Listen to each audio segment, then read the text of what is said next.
Welcome to our Clinicians in Conversation podcast series, part of the NIHR, the National Institute for Health Research, podcast programme.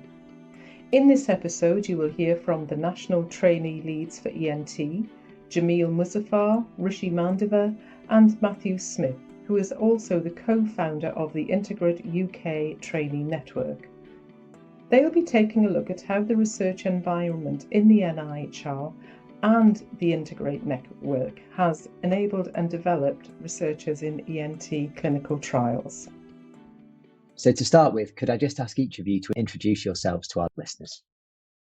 Well, hi everyone, my name is Rishi Mandavia. I'm an ENT trainee in London, and I've sort of been on the NIHR pathway since graduating from medical school. I was an academic foundation doctor, and then I did the ACF, the Academic Clinical Fellowship, and then I carried out a PhD funded by the NIHR as well.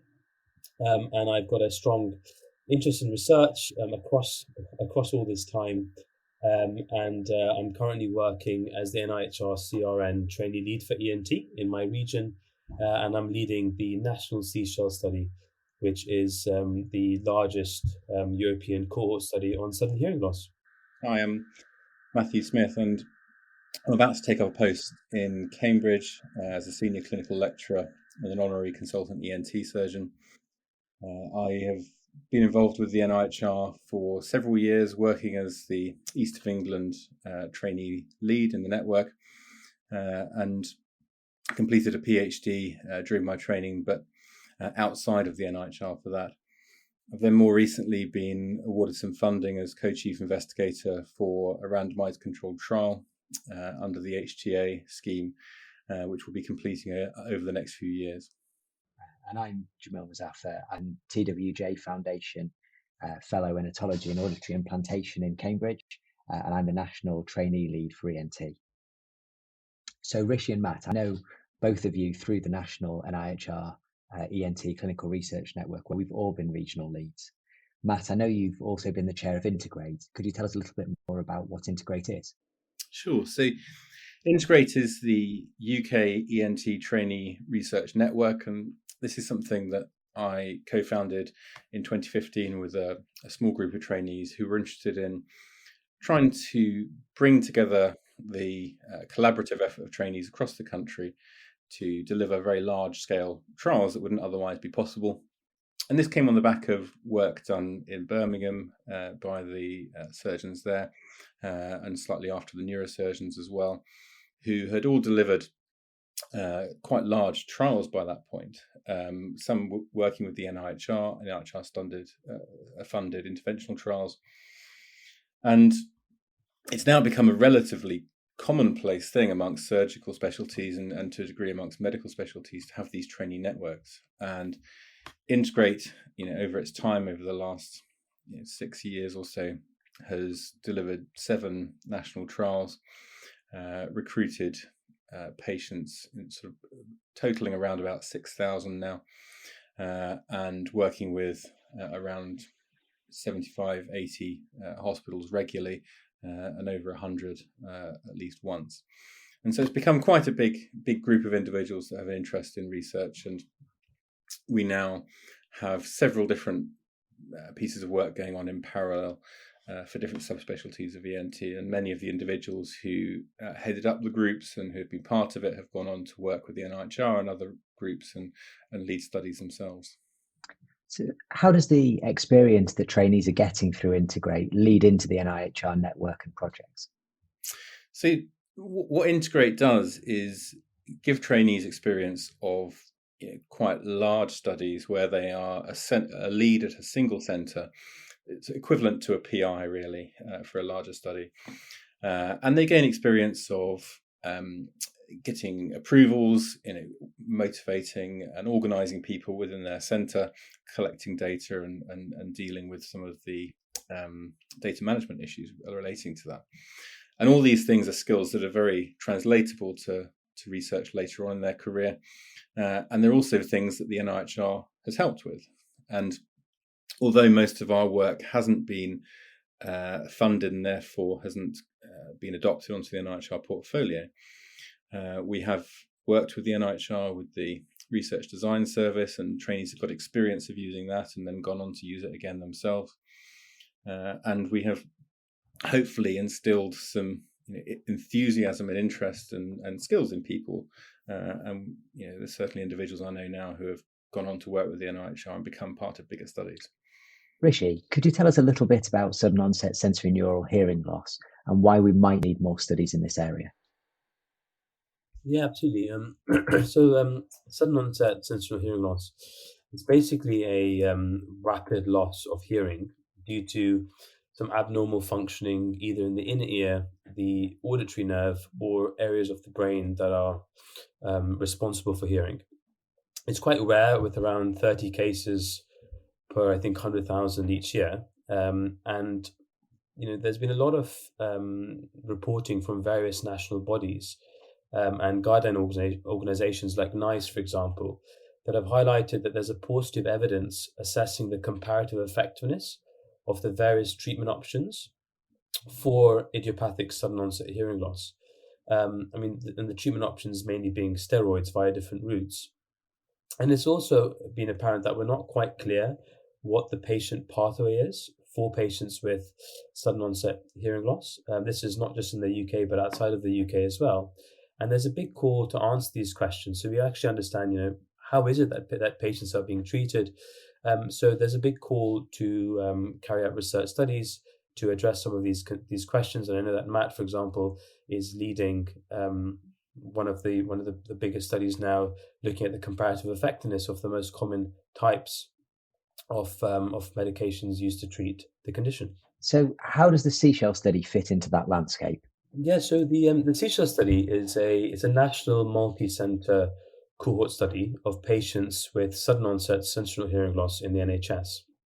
It's taking place across 75 trusts in the UK, and it's basically looking to help address a lot of the questions that I was talking about before. Namely, what is the patient pathway for the condition? Where do patients present? What treatments are they provided with? How do they fare? What are their outcomes?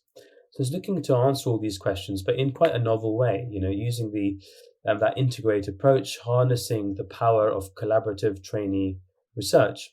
So SEASHELL is working with INTEGRATE, it's working with the NIHR Audiology Champions, SFO UK, and the NIHR CRN. And it means we've had access to a vast array of expertise, trainees, and other junior doctors across the country.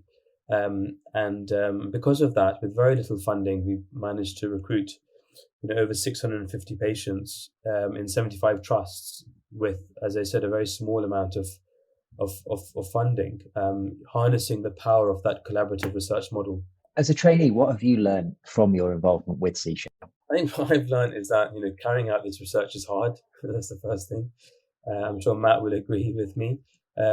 You realize this, how important research governance is, ethics is, how to navigate that process, how you need help, and this is why the NIHR CRN has been really helpful in helping us navigate all of this, for example. It's also shown me how powerful trainee collaboratives are and how enthusiastic trainees are across the country. These are people who are giving up their time for free to upload information on patients to further our understanding. So it just showed me what commitment people have to research, to patient care across the country. And it often is used as a soundbite, but I think it's true that patients are that our colleagues are giving their free time to further our understanding for the benefits of patient care. So that's one of the key things I've learned as well. How has the network of local clinical research networks been supportive of SEASHELL? Yeah, so SEASHELL was, I think, the first ENT trainee study that was adopted on the NIHR portfolio. And at the beginning, I didn't really fully understand how the NIHR CRN could help. And over time, it has been extremely helpful. We've had help from NIHR-funded research nurses that have helped in certain sites recruit patients, particularly sites where we need we need consent from patients. So the research nurses have been very helpful from that perspective. They've also been very helpful with liaising with the research and governance departments and driving through the study in terms of approval processes. And it's also been very important to have them on board with regards to publicizing the study and recruiting site leads, and helping to act as a conduit between ENT trainees and audiologists as well. So that's my experience so far in terms of assistance. Matt, you've been a driving force behind the upcoming Starfish study.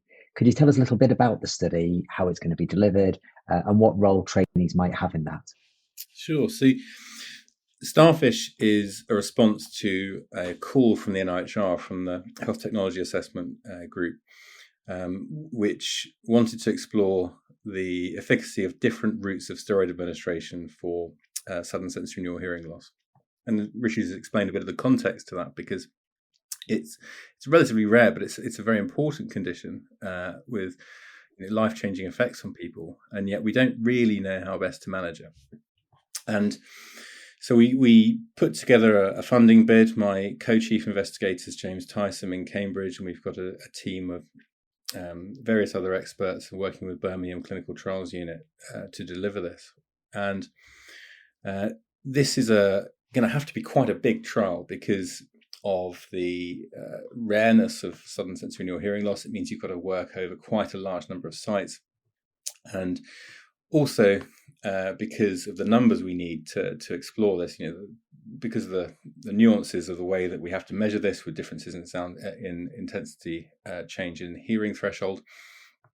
And because we wanted 3 arms for this, because we wanted to look at 3 different interventions compared to each other. So what we've done is go back to the kind of INTEGRATE model and the NIHR network model, and we're going to have 75 sites recruiting patients to this study. And what's going to be key here is that because it's the trainees that see these patients often, it's the people who are on call 24 hours a day who get these calls from GPs, who see these people coming in at weekends and times when perhaps a more conventional trial structure wouldn't necessarily pick up all the patients.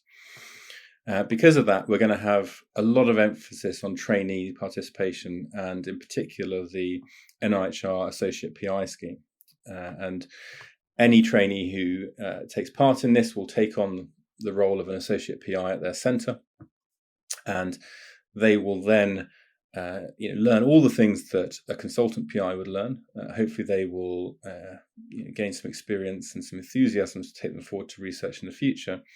And importantly, with the NIHR scheme, they also get that recognition, and the formal recognition on their CVs, and additional training and support from the NIHR. How is the NIHR supporting Starfish?